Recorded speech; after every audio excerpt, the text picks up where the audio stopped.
السلام عليكم. اليوم باش نتحدث على أهمية فترة التجهيز.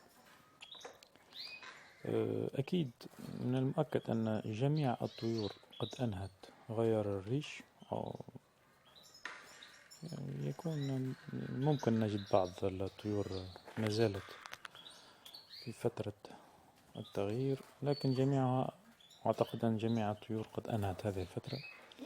وإذا مرت هذه الفترة بنجاح أي بدون أمراض لدى المربي، فإن نستطيع أن نقول أن نصف المسافة للإنتاج إن شاء الله قد مرت بسلام.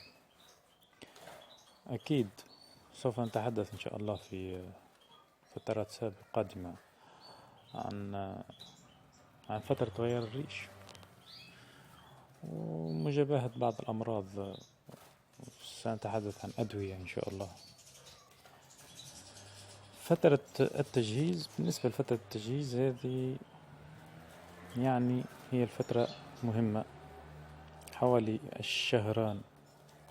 يعني إذا مرت حتى هذه الفترة بسلام، كذلك نكون قد إن شاء الله قد ضمن